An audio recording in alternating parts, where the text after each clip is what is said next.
සම්පූර්ණයෙන්ම විනාශ වෙලා 191 දෙනෙක්ගේ ජීවිත නැති වෙන්නේ මෙන්න මේ ස්ථානේ. මේ දැන් ඉන්න තැන පොළොවේ යට තමයි මේ 190 දෙනාගේම සිරුරු මීදන් වෙලා තියෙන්නේ.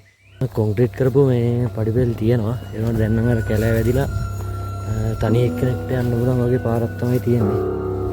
අතර මාර ගුප්ත හේද.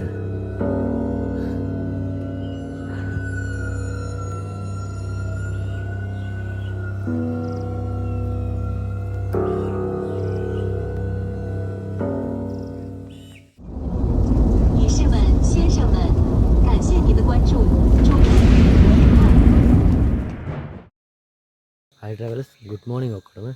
ඉතින් අද අපි ඇවිල්ලා තියෙනවා මස්කෙලිය ප්‍රදේශයට. දැන් අපි මේ ඉන්නේ ලක්ෂපාන දියැලට යන පාරේ. මේ ලක්ෂපාන දියැලට යන පාරේ තමයි අපි ඉන්නේ. හැබැයි අද අපි යන්නේ දියැලට නෙවෙයි. ලක්ෂපාන දියැලට නෙවෙයි අපි යන්නේ. ඔයගලන්ට මගේ පිටිපස්සෙන් පේනවා ඇති. මේ කඳු පන්තිය. මේක තමයි සප්ත කන්‍යා කන්ද. මේ දිගටම මේ වටේටම විසිරලා තියෙන සප්ත කන්‍යා කන්ද. අද අපි මෙතනට ආවේ මේට අවුරුදු 51කට කලින් මේ ප්‍රදේශයේම නිදි නැති රාත්‍රියක් බවට පත් වුණා.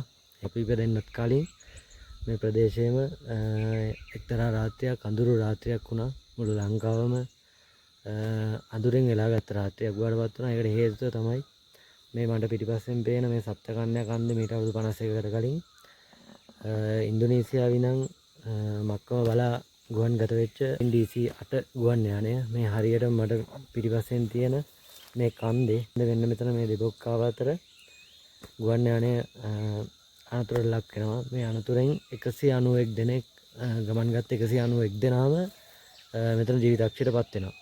ඉතින් අද අපි යන්නේ මේ 191 දෙනාම 191 දෙනාගෙන් 190 දෙනෙක්ම වලදාලා තියෙන සෝහනක්. ඒකට කියන්නේ ඕලන්ද සෝහන කියලා.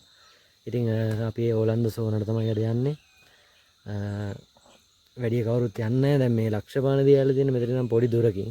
එනකොට ලක්ෂපාන දියැල ළඟම තියෙන මේ සප්ත කන්‍යා කන්දත් එක්ක සංගවිච්ච මේ අනතුර. ඒ වගේම මේ සෝහන පිළිබඳව ගොඩක් කට්ටිය දන්නේ නැහැ. ඕගලන්ට පේන ඇති මේ සප්ත කන්‍යා කන්ද තියෙන්නේ මේ කඳු පන්තිය සම්පූර්ණයෙන්ම තියෙන්නේ. මෙතෙන් දැනගන්න සප්ත කන්‍යා කඳු පන්තිය තියෙන්නේ. ඒ සප්ත කන්‍යා කඳු පන්තියේ මෙතනින් එහාට තව කඳු ටිකක් තියෙනවා. ඒ කඳු ටික පේන්නේ මේ ගස් වලට වැහිලා ඉඳලා. මේක තමයි 4 වෙනි හෝ 5 වෙනි කන්ද වෙන්න ඕනේ මෙතන.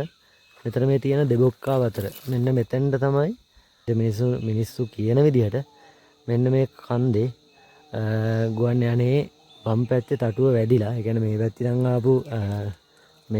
ආපු ගුවන් යානය මෙන්න මේ කන්දේ වම් තටුව වැඩිලා කෙලින්ම ගුවන් යානය කන්ට්‍රෝල් යන්න නැතුව ගිහිල්ලා මෙන්න මේ දෙබොක්කාව අතර වැදිලා සම්පූර්ණයෙන්ම විනාශ වෙලා 191 දෙනෙක්ගේ ජීවිත නැති වෙන්නේ මෙන්න මේ ස්ථානේ. මෙන්න මේ ස්ථානයේ පහලින් ටික තව මම හිතන්නේ මීටර 500ක් වගේ දුරකින් ඕලන්ද සෝහන කියලා හඳුන්වන සෝහන තියෙනවා.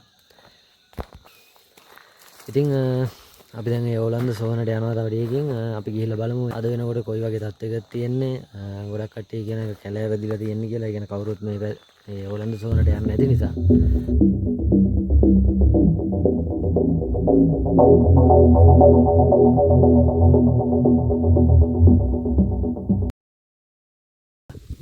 මෙන්න මෙතනින් උඩට තමයි අපිට මේ සෝහනට යන්න තියෙන්නේ. ඔයගොල්ලෝ මේ පේන ඇති මේ උඩින් තියෙන සප්ත කන්‍යා කන්ද. මෙන්න මෙතන තමයි ගුවන් යානය අනතුරට ලක් වෙන්නේ.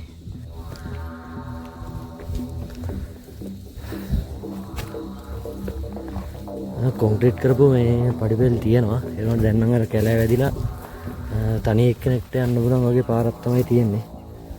දැන් නම් මේ පඩිපෙළ තියෙනවා මේ මෙහෙට යනකම්.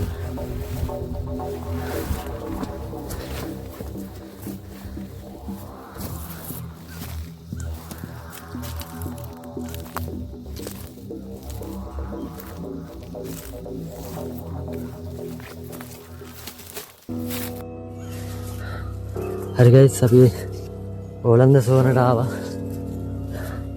මේක තමයි 1974 දෙසැම්බර් 4 වෙනිදා ඩග්ලස් DC-8 ගුවන් යානය අනතුරට ලක් වෙලා මියගිය 191 දෙනාගෙන් 190කගේම සිරුරු මිහිදන් වෙලා තියෙන්නේ මෙන්න මෙතන.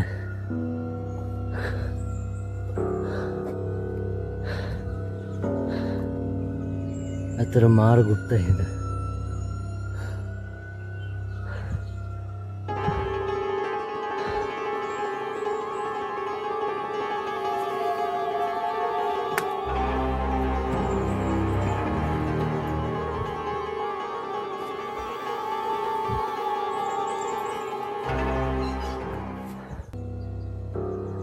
හරිගස් මේක තමයි එදා ඒ ගුවන් අනතුරෙන් මේගිය කට්ටිය කියන්න හදපු ස්මාරකය තමයි මේක.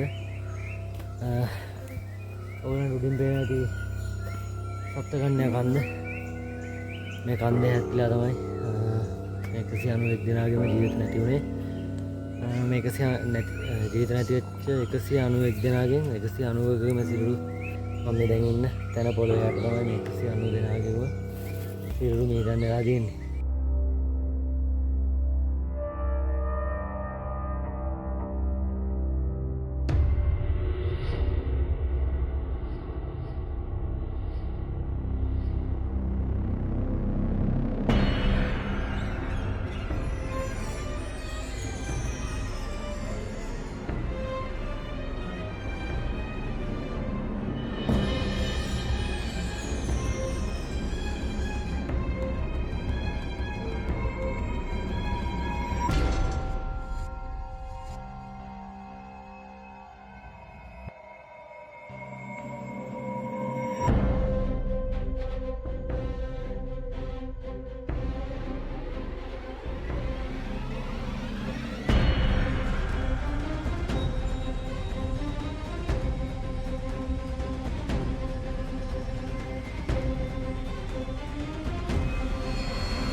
මේ සෝනා අදපු දවස්වල මෙන්න මෙතන කුරුල්ලෙක්ගේ පිළිරුවක් තිබ්බා කියලා කියනවා. ඒ වුණාට අද වෙනකොට මේ පිළිරුව මේ එක එක පුද්ගලයන් අතින් විනාශ වෙලා තියෙනවා. ඉතින් අද ඉතුරු වෙලා තියෙන්නේ මෙන්න මේ සෝහන සහ මේ වටේ තියෙන කොන්ක්‍රීට් තට්ටුව විතරයි. ඉතින් මේක එලි පෙහෙරි කරලා ගන්න තියෙනවා. මම හිතන්නේ ඇත්තටම වටිනවා. ඔයගොල්ලන්ට මේ ගුවන් අනතුර වෙච්ච ගුවන් යානේ ඉතුරු වෙලා තියෙන එකම දේ තමයි මේ ගුවන් යානයේ එක්තරා රෝදයක් තියෙනවා නෝටන් බීච් පොලිසිය ආසන්නයේ. ඉතින් ඕගලන්ට එතන බලා ගන්න පුළුවන්කම තියෙන සිරිපාද යනවා නම් ඕගලන්ට බලා ගන්න පුළුවන් වෙයි. එතන ස්මාරකයේ තියෙන්නේ මෙතන මේ වෙච්ච ගුවන් අනතුරෙන් ඉතුරු වෙච්ච ගුවන් යානයේ රෝදයක් තමයි ප්‍රතිසංස්කරණය කරලා එතන ගිහිල්ලා ඒ දිනය වෙලාව ඒ වගේම මියගිය සංඛ්‍යාව සටහන් කළා. ඒ රෝදය අද වෙනකොට නෝටන් බීච් පොලිසිය ඉස්සරහා ඔයගලන්ට දැක ගන්න පුළුවන්කම තියෙනවා. මෙම මේ ගුවන් යාන අනතුර වෙන්න හේතුව විදියට සටහන් කරන්නේ මේ ගුවන් යානය ඉන්දුනීසියාවේ නම් මක්කම වෙනකන් ධාවනය වෙන අතරතුර ඉන්ධන පුරවා ගන්න වගේ අවශ්‍යතාවවලට මේ ගුවන් යානය කටුනායක ජාත්‍යන්තර ගුවන්තොටුපළට ගොඩ බෑමට තමයි සූදානම්වෙන් තිබිලා තියෙන්නේ. ඉතින් ඒ හේතුව නිසා ගුවන්තොටුපළත් එක්ක තිබ්බ සංවේදනයේදී දුර්වලතාවයක් හින්දා මේ ගුවන් යානය අත්‍යවශ්‍ය ප්‍රමාණයට වඩා ගුවන් යානය පාත් කරලා තියෙනවා. ඉතින් ඒ හේතුව නිසා තමයි මේ ගුවන් යානය සප්තකන්‍යා කන්දේ වැදිලා තියෙනවා. ගුවන්තොටුපළත් ගුවන් නියමුවන් අතර තිබ්බ සමතතාවයේ යම්කිසි දෝෂයක් නිසා ගුවන් නියමුවන් මේ ගුවන් යානය අඩි 2000ක් දක්වා පාත් කරලා තියෙනවා. අන්න ඒ හේතුව නිසා තමයි අපිට පිටිපස්සෙන් පේන මේ සප්තකන්‍යා කඳු වැටියේ මේ ගුවන් යානය වැදිලා සම්පූර්ණයෙන් විනාශ වෙන්නේ. බලා ගන්න පුළුවන් මෙතන මේ ගේට් එකක් තිබිලා තියෙනවා. කියන්නේ මෙතන මේ සොහොනේ දෙපැත්තේ යකඩ ඇන දෙක හතරක් තියෙනවා. මෙතන ගේට් එකක් වගේ මේ තිබිලා තියෙන උනාට අද වෙනකොට නම් මෙතන ගේට් එකක් බලා ගන්න නැහැ. සම්පූර්ණයෙන් විවෘත වෙලා තියෙන සොහොන. දැන් ඒ සිදුවීම මතක ගම්මු නැහැ. මොකද අවුරුදු 51ක් වෙනවා මේ වෙනකොට. අවුරුදු ඒ කාලේ 20ක පුද්ගලයෙක් වුණත් මේ සිදුවීම අද මතක තියෙන නම් ඔහු අවුරුදු 70ක් පමණ වයසක පුද්ගලයෙක් වෙන්න ඕනේ. ඉතින් අද වෙනකොට මේ සිදුවීම දන්න ගොඩක් කට්ටිය හිටියට මේ සිදුවීම මොහොන දුන්න. ඒ කියන්නේ මේ ප්‍රදේශයේ මේ වගේ සිදුවීමක් වුණා කියලා ඇස් දෙකම දැක්ක කට්ටිය ඉන්නේ නැතන සුළු ප්‍රමාණයක්. ඉතින් මේ කැලේටම මෙන්න මේ වගේ ගස් තියෙන මෙච්චරයි. මේ ගස් මම හිතන්නේ ඉතා සුළු ප්‍රමාණයක් තියෙනවා. මෙන්න මේ හිතන්නේ මේ සෝහන ඉදි කරපු කාලේ හදපු ගස් තමයි මේ තියෙන්නේ පිටිපස්සේ. මොකද මේ කැලෑවට මේ වගේ ගස් තියෙන්නේ මෙතන විතරයි. ඉතින් අපිට හිතා ගන්න පුළුවන් මේ ගස් එදා මේ සෝහන හදනකොට මෙතන හිටවපු ගස් වෙන්නේ නැති කියලා හිතා ගන්න පුළුවන්. එහෙම බලුවොත් මේ ගහකුත් අවුරුදු 50කට එහා වයසක් දරන ගස් තමයි මේ තියෙන්නේ. හරියට වලස් එහෙනම් අදට වීඩියෝ එක අපි මෙතනින් ඉවර කරනවා. මේ වගේ වීඩියෝ ඉස්සරහටත් බලන්න ඔයගොල්ලෝ මට සපෝට් එකක් විදියට මගේ channel එක subscribe කරලා bell icon එක click කරලා එකතු වෙලා ඉන්න කියලා ඔයගොල්ලන්ගෙන් මම ආදරෙන් ඉල්ලනවා. එහෙනම් ආයේ මේ වගේ වීඩියෝ එකකින් ඔයගොල්ලෝ හම්බ වෙනකන් ඔක්කොටම සුබ ගමන්.